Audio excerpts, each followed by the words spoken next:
네, 안녕하세요. 방금 소개받은 KBS 미디어 기술연구소장 정병희입니다. 최근 1, 2년 사이 안에 저희 방송 미디어의 제작 환경에서도 AI를 이제 고민하게 되었습니다. 굉장히 AI가 우리 피부 그리고 우리 환경에 가까이 지금 다가와 있는데요. 오늘 얘기는 제가 이런 부분에 대한 얘기들을 좀 하려고 합니다. AI 산업은 굉장히 많이 발전을 했습니다. 제가 최근에 2016년도에 아마존이라는 한 유통회사가 아마존고라는 그런 그 AI 기술을 활용한 편의점을 시애틀에서 오픈하는 기사를 보면서 참 멋진 도전이다라고 생각을 했었습니다. 그래서 제 발표에서도 사실 좋은 사례로 저는 많이 사용을 하고 있는데요. 물론 제가 생각하는 멋진 도전이라는 거 그 부분과는 달리 이 결과물에 대해서는 뭐 찬반양론이 많이 있습니다. 그렇지만 저는 이런 부분은 굉장히 멋진 도전이라고 생각을 하는데요. 2016년에 이런 아마존 고라는 편의점을 개설한 이후에 2020년도에 아마존은 아마존 고 그로서리라는 그런 새로운 편의점을 또 오픈을 하게 됩니다. 기존의 아마존 고 2016년도에서는 굉장히 잘 정년돼 있고 그리고 정제된 그런 편의점의 모습이라면 2020년도의 아마존 고 그로서리에서는 무심하게 놓여진 사과나 오렌지들을 소비자가 어떤 것을 선택했는지 하는 부분을 AI가 알아내어서 이 편의점을 나가는 모든 고객들은 5분 안에 본인들이 어떠한 물건을 집었는지 하는 영수증을 받게 됩니다. 물론 최근에 유튜버의 후기에 의하면 오류도 심심치 않게 나타나고 있는 것으로 보이고 있는데요. 그렇지만 앱에서는 굉장히 환불을 빨리 할 수 있는 그런 메뉴를 추가함으로써 이 서비스는 역시나 저는 멋진 도전이라고 생각을 하고 있습니다. 2016년도로 다시 돌아가 보겠습니다.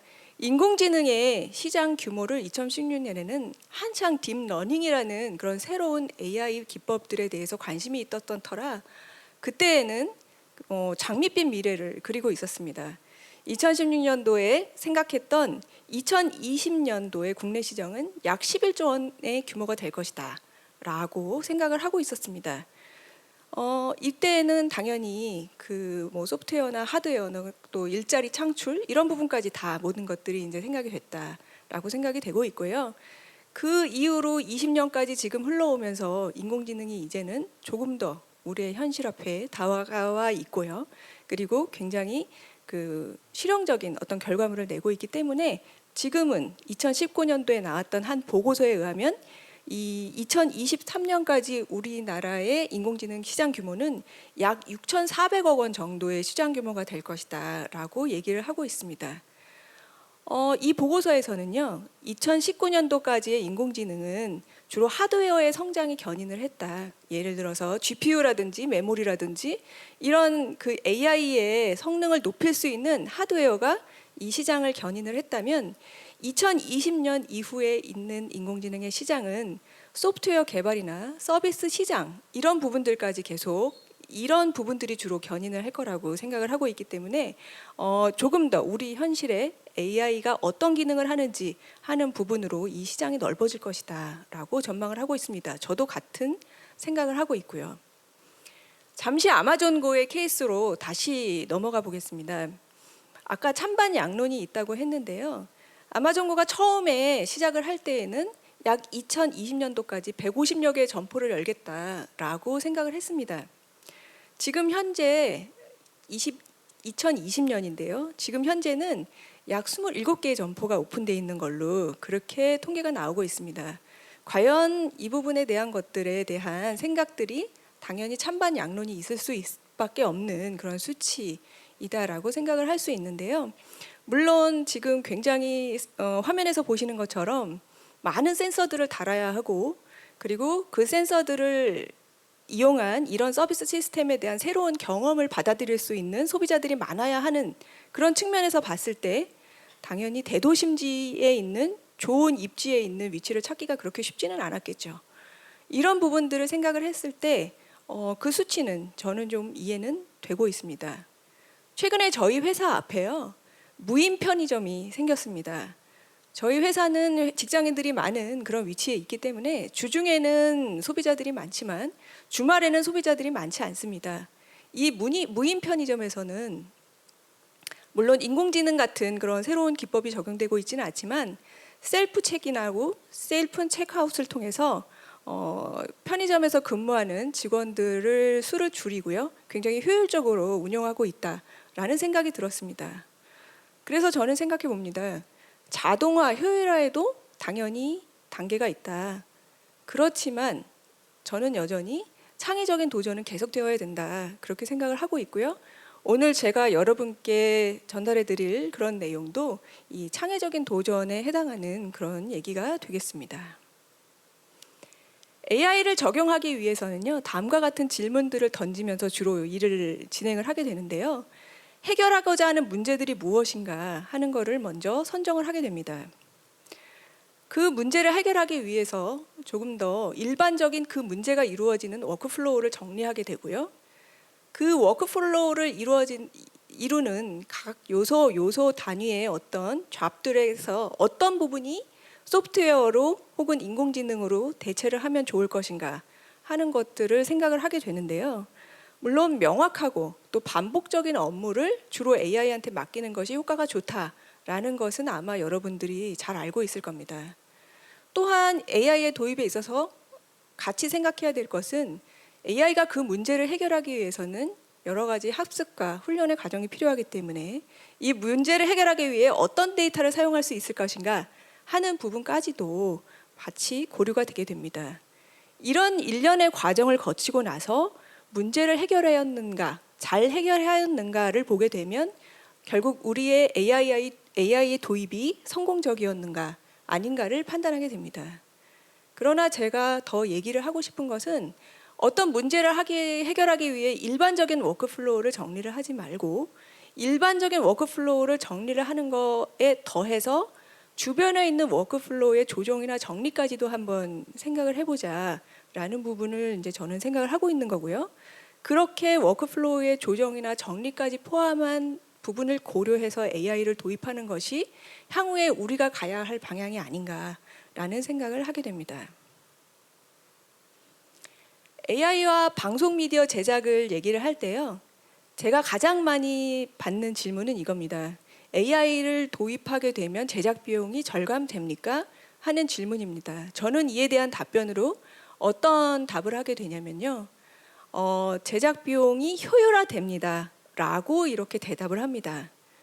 결과적으로 AI를 도입하기 위해서는 분명히 준비 과정이 필요하고요. 이에 대해서는 비용이 수반이 됩니다.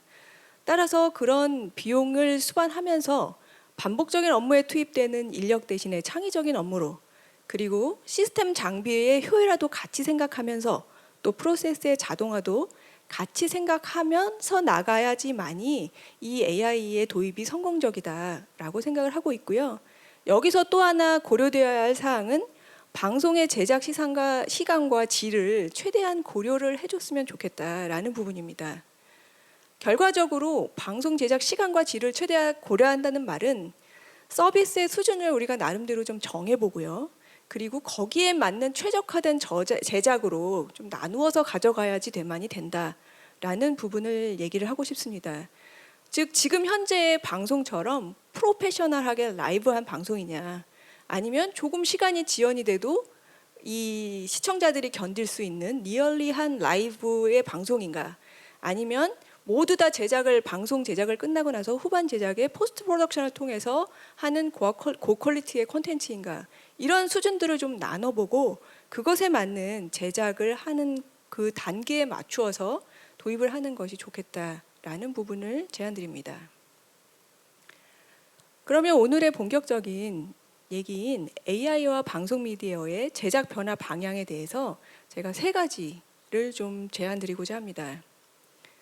첫 번째는 AI를 방송 미디어 제작에 적용하기 위해서 서비스 확장이 항상 고려되었으면 합니다.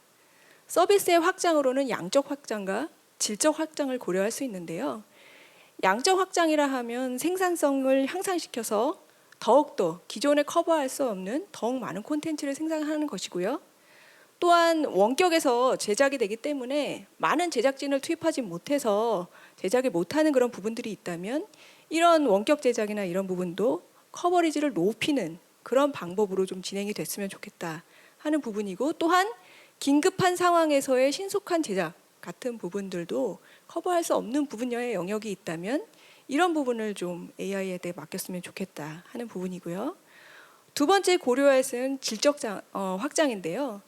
창의적인 서비스를 생성을 한다든지 결과적으로는 지금까지는 없었던 그런 서비스인 거죠.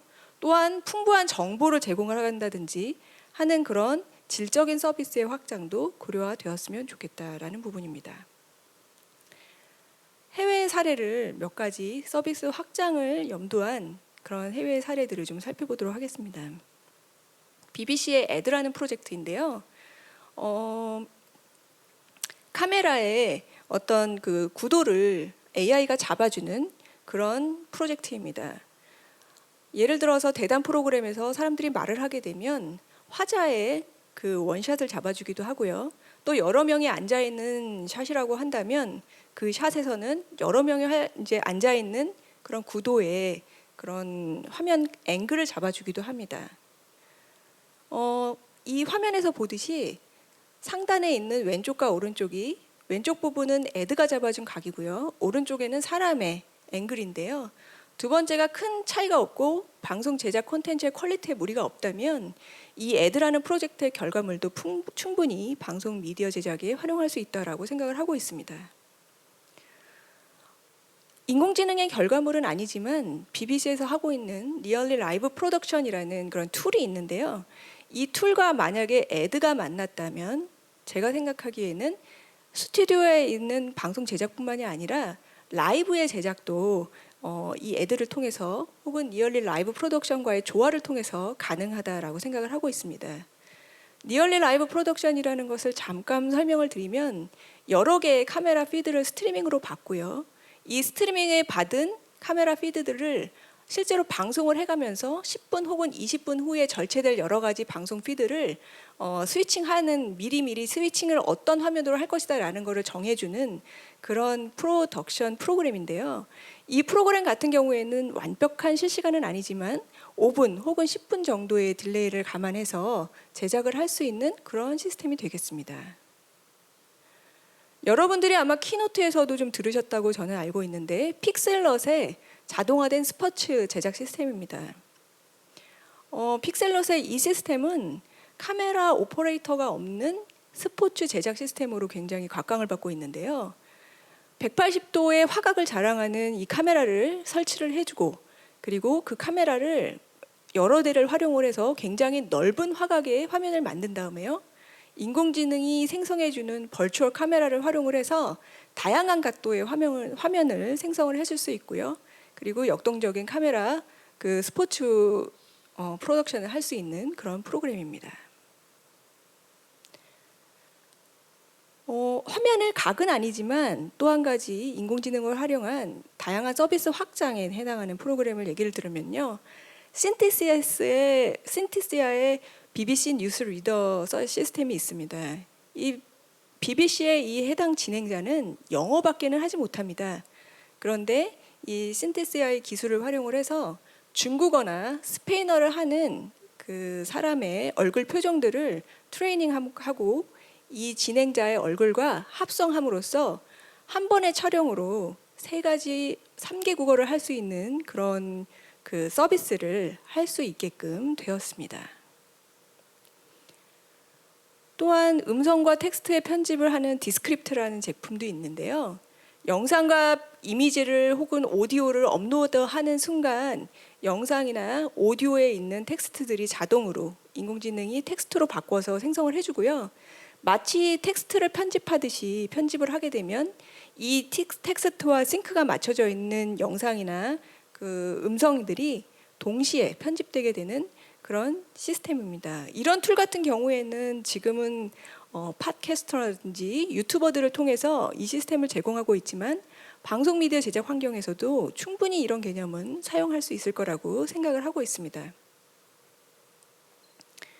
지금 현재 방송 서비스의 확정을 위한 그런 도전 과제들로는 아까 좀 전에 얘기했던 버추얼 카메라라든지 버추얼 앵글을 어떻게 설정을 할 것인가, 그리고 원격 제작을 어떻게 할 것인가, 한 제작자가 여러 역할을 동시에 할 수 있는 툴을 어떻게 제공할 것인가, 그리고 한 번의 촬영으로 다양한 멀티모달 리소스를 어떻게 생성하고 각각의 것들을 활용해서 다양한 제작을 어떻게 할 것인가 하는 부분에 대한 도전 과제들이 주로 이루어지고 있습니다.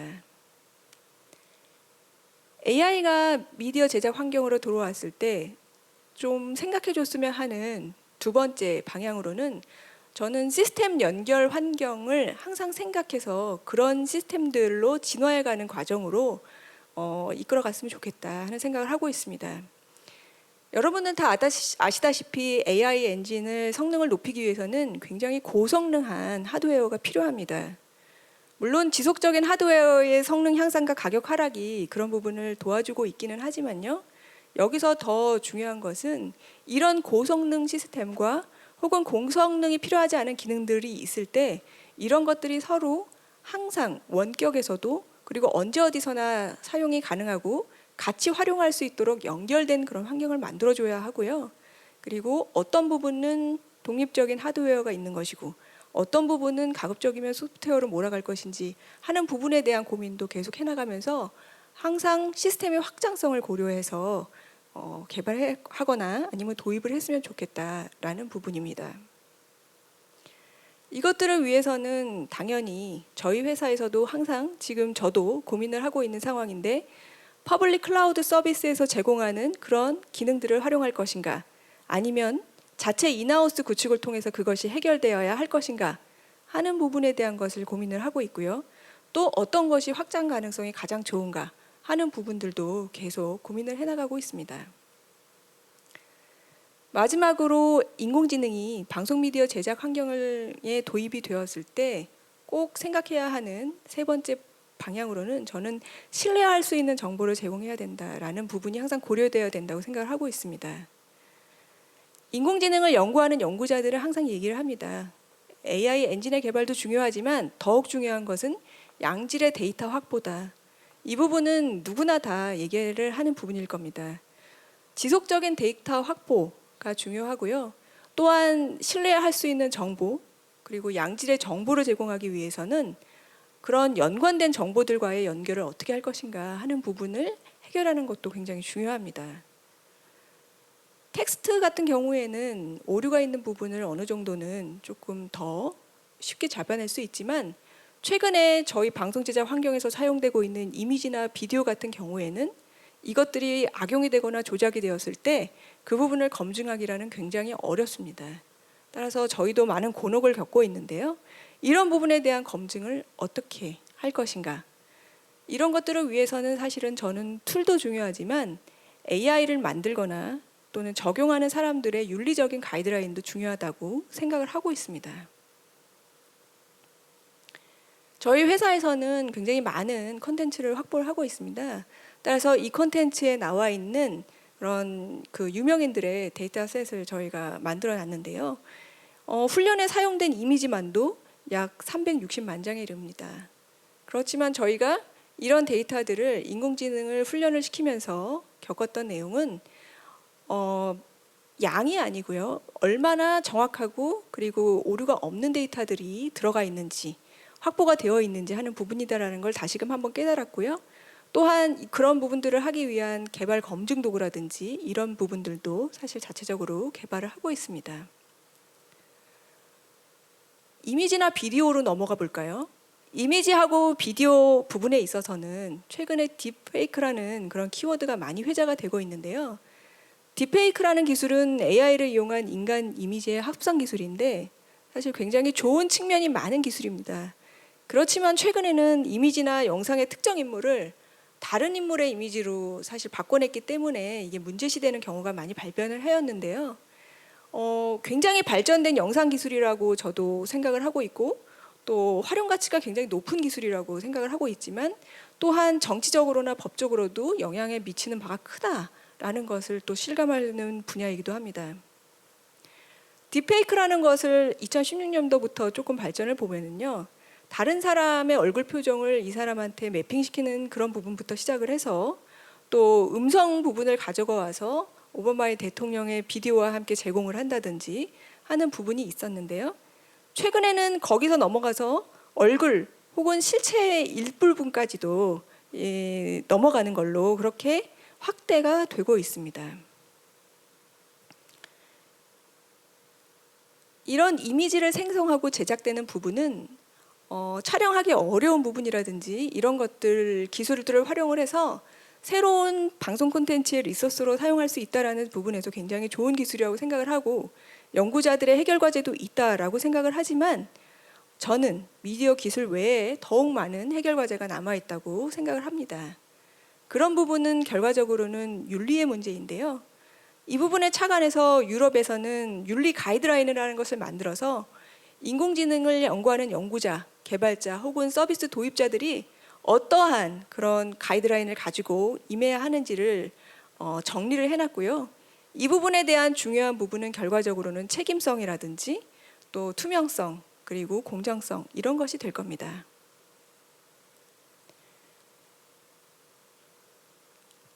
이와 같이 제가 AI라는 부분이 방송 미디어의 제작 환경에 왔을 때 조금은 방향성으로서 어떤 부분이 고려돼야 될지 하는 부분의 세 가지에 대해서 말씀을 드렸고요.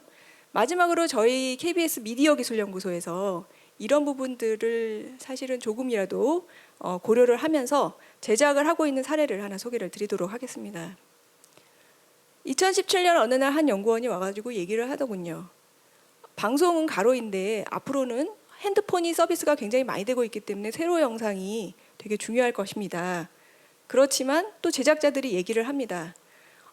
아이돌의 직캠 라이브 영상을, 직캠 영상을 유튜브 등으로 서비스하려고 하는데 10명의 아이돌인 경우에는 10명의 VJ가 들어와서 이거를 찍어야 되고 또 한 명이라도 혹시 지각을 하게 되면 서비스를 그 사람 분은 할 수가 없습니다. 라는 얘기를 하게 됩니다.